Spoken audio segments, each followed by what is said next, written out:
döndü. O şərəflə döyüşdü düşmənlərinlə. Bir ömür söylənəcək dastana döndü. Ağdamda, Ağdərədə bir tarix yazdı.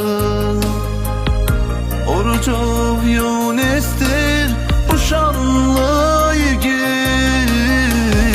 Birçok cəbhələrdə döyüşüb ünərlər. Qanıyla vətəni qorudu yiğit. Şəhidim, şəhidim, şəhidim, can şəhidim. Sen keçdin vətən uğrunda candan şəhidim.